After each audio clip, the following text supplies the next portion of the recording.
Good morning, everyone. In previous class, we studied about enthalpy of reaction. What is enthalpy of reaction? It is a simple difference between the total enthalpies of products and total enthalpies of reactants. मतलब del H is equal to del H R is equal to summation of enthalpies of products minus summation of enthalpies of reactants plus simple difference था. It is the difference between the total enthalpies of products and total enthalpies of reactants is called as heat of reaction or enthalpy of reaction or energy of reaction.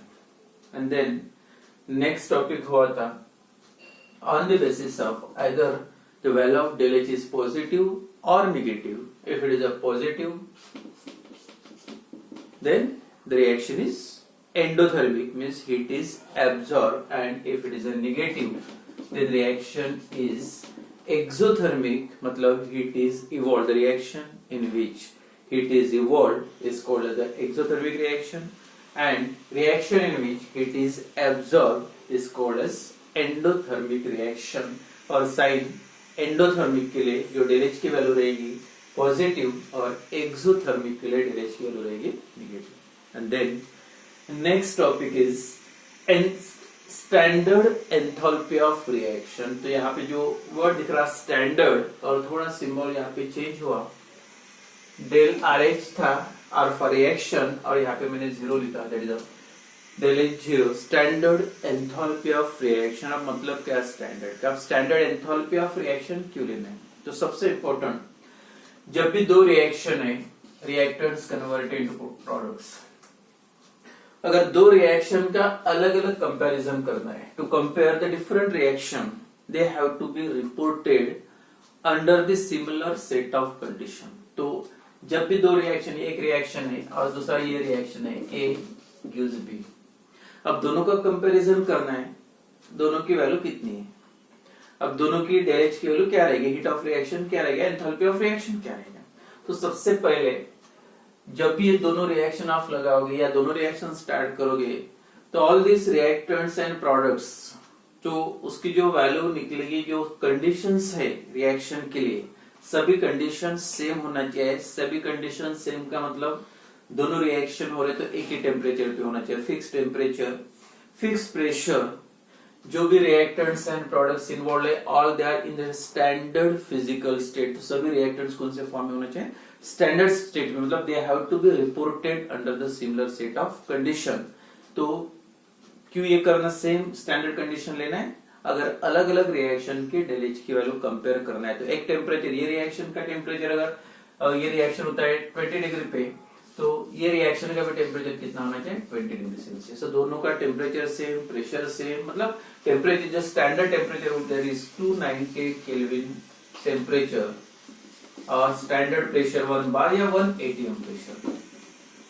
अगर concentration involve है, तो अगर reactant से products involve होते, they exist in the form of solution, in that case concentration of that solution must be कितना होना चाहिए, 1 molar. तो इस टाइप की कंडीशंस को बोल सकते हैं, मतलब स्टैंडर्ड कंडीशन. और स्टैंडर्ड कंडीशन लेके जब del H की वैल्यू निकालोगे, तब उसको बोलना है स्टैंडर्ड एंथैल्पी ऑफ रिएक्शन. तो standard enthalpy of reaction, the reaction in which, या enthalpy of reaction in which all the reactants and products involved in the reaction are exist in their standard physical state. यानी जितने भी reactants and products involved है, तो सभी standard form में होना चाहिए. स्टैंडर्ड फॉर्म मतलब जैसे ये पर्टिकुलर रिएक्टेंट, तो स्टैंडर्ड फॉर्म ऑफ सब्सटेंस का पहले मतलब क्या होता है, it is a form of substance in which it is a most stable. यानी वो फॉर्म में जो सब्सटेंस सबसे ज्यादा स्टेबल होना चाहिए, और सबसे ज्यादा स्टेबल और कौन से टेम्परेचर पे, एट 1 atm प्रेशर और 1 बार प्रेशर एंड 298 केल्विन टेम्परेचर. तो ये कंडीशन, जैसे वाटर का एग्जांपल लेंगे, वाटर का मोस्ट स्टेबल फॉर्म कौन सा है, तो आप क्या बोलेंगे, लिक्विड फॉर्म H2, क्योंकि नॉर्मल टेम्परेचर 298 पे या 1 atm प्रेशर पे वाटर कौन से फॉर्म में होता है, लिक्विड स्टेट में. या आइस का मोस्ट स्टेबल फॉर्म, लेकिन उसका टेम्परेचर कितना दिया, 0 डिग्री पे सबसे स्टेबल फॉर्म कौन सा रहेगा, तो 0 डिग्री पे क्या हो सकता है, आइस, वाटर. तो एक पर्टिकुलर टेम्परेचर पे उसका मोस्ट जो सबसे ज्यादा स्टेबल फॉर्म होता है उसको आप बोलेंगे स्टैंडर्ड स्टेट तो standard state of substance is the form of substance in which it is most stable at 180 temperature and at 298 Kelvin temperature. ठीक है, ये अलग अलग example standard form of different elements और कंपाउंड के एग्जाम्पल्स अगर लोगे, देखो हाइड्रोजन H2 कौन से फॉर्म होता है? स्टैंडर्ड फॉर्म में सबको पता है that exist in gas state. CO2 carbon dioxide, standard form carbon dioxide का gas form. Another example mercury metal है but it exist in liquid state. Standard temperature and pressure पे mercury का form कौन सा है? लिक्विड. तो stable form कौन सा होगा? मर्क्यूरी का स्टैंडर्ड फॉर्म कौन सा है? तो it exist in liquid state. या कैल्शियम कार्बोनेट, इसका स्टैंडर्ड फॉर्म है सॉलिड. या इथाइल अल्कोहल C2H5OH, इसका स्टैंडर्ड फॉर्म कौन सा रहेगा? लिक्विड. तो जो भी पर्टिकुलर एक नॉर्मल मतलब स्टैंडर्ड टेम्परेचर या प्रेशर पे वो कौन से फॉर्म में होते हैं, कौन से स्टेट में होते हैं, तो उसको बोल सकते हैं आप thermodynamic standard state of that substances. तो अलग अलग सब्सटेंस के लिए अलग अलग स्टेट है. तो ये सभी सब्सटेंसेस जब ये रिएक्शन में इन्वॉल्व होगी और आप जब डेल एच की वैल्यू निकालोगे एंथैल्पी ऑफ रिएक्शन, तो ये सभी substances that is reactants and product that must exist in their standard physical state. और तब जो आप डेल एच की वैल्यू निकालोगे तब जो आंसर आएगा तो उसको आप बोलेंगे स्टैंडर्ड एंथैल्पी ऑफ रिएक्शन या स्टैंडर्ड स्टेट ऑफ मतलब स्टैंडर्ड एंथैल्पी ऑफ रिएक्शन है स्टैंडर्ड हीट ऑफ रिएक्शन. ज्यादा कुछ भी नहीं, इतना स्टैंडर्ड फॉर्म का मतलब when all the reactants and products are exist in their standard physical state. Enthalpy change when all the reactants and products are exist in their standard physical state is called as a standard enthalpy of reaction. Then next topic is standard enthalpy of reaction के बाद, that is thermochemical equations.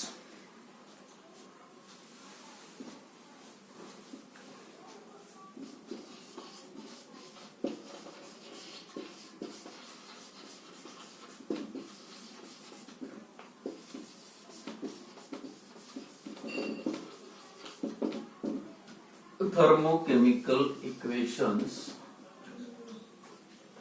Start करते example से.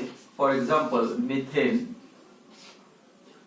Correct equation जो thermodynamics में आप लिखोगे numerical solve करते time भी मतलब इस टाइप की इक्वेशन आपको लिख के आना चाहिए. CH4+O2 gives CO2 plus H2. जब भी कभी कोई केमिकल रिएक्शन लिखोगे तो सबसे पहले इंपॉर्टेंट है reaction should be well balanced. Reaction consider the balanced chemical equation for reactants and product. अगर ये रिएक्शन में देखोगे तो रिएक्शन कंप्लीटली बैलेंस्ड नहीं है.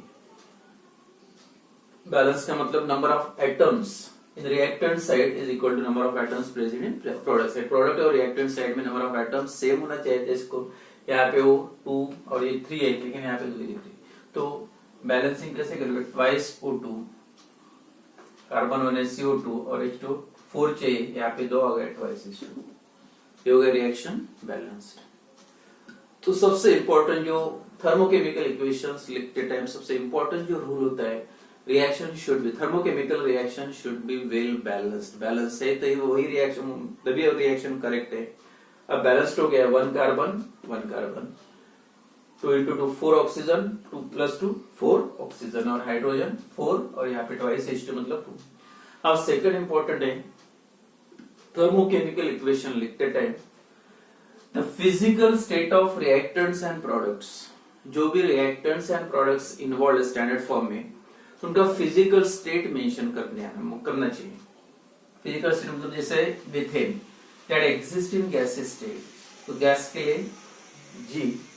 O2 is also exist in gas state. Carbon dioxide is also gas and H2 that exists in liquid state. Then योगा standard equation standard के balance भी है.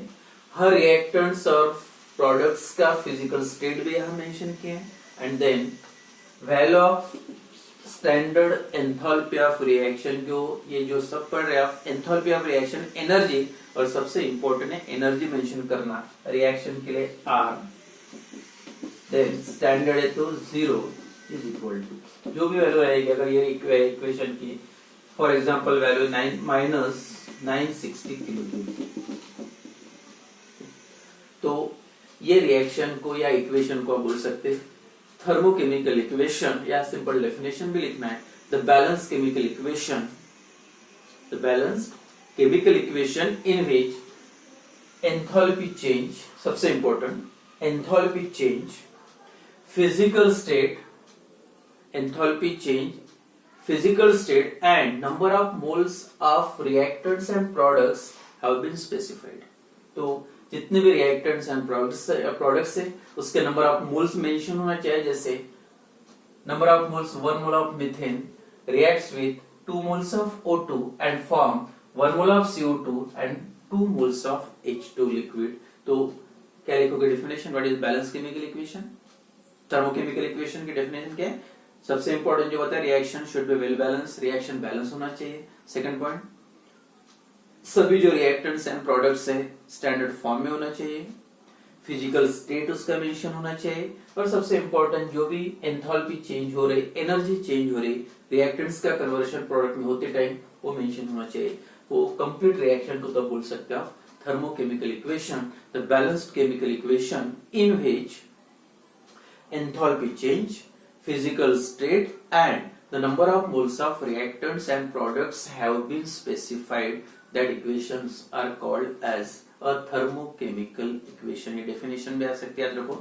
and then next है उसके rules, rules for writing thermochemical equation। अब कौन कौन से rules, बस यहाँ पे जो reaction लिखा है reaction example भी दे दिया, तो आप easily 2 या 4 या 3 या 4 rules लिख सकते हैं। अब क्या क्या rules रहेंगे, सबसे important कौन सा रूल आएगा, consider the balanced chemical equation for reactants and product है, इसी को आप ऐसे भी लिख सकते हैं, thermochemical equation should be well balanced, thermochemical equation balanced होना चाहिए, सबसे इंपॉर्टेंट पॉइंट। देखो ये रिएक्शन आपको बैलेंस दिख रहा है, number of carbon, number of oxygen या नंबर ऑफ हाइड्रोजन चेक करोगे दोनों साइड में तो सेम है। तो first rule is consider the balanced chemical, consider the balanced chemical equation for reactants and products. Second, जो भी रिएक्शन में रिएक्टेंट्स एंड प्रोडक्ट्स इन्वॉल्व है उनका जो स्टेट है कौन से स्टेट में होना चाहिए, all the reactants and products involve in the reaction that exist in their standard physical state, सभी के सभी अपने स्टैंडर्ड फॉर्म में होना चाहिए, या जैसे एग्जिस्ट है सॉलिड स्टेट में, राइट, जो भी फिजिकल स्टेट होता है रिएक्टेंट्स एंड प्रोडक्ट्स का, तो physical, second rule, the physical state of reactants and products is written in a bracket to the right side of formula। जो भी कंपाउंड का फार्मूला है उसके राइट साइड में ब्रैकेट में लिखना है। फॉर एग्जांपल गैसेस के लिए G, लिक्विड के लिए L और सॉलिड के लिए S। तो क्या है सेकंड रूल, पहला रूल क्या था, reaction should be well balanced. Second, the physical state of reactants and products is written in a bracket, S for solid, G for gas and L for liquid।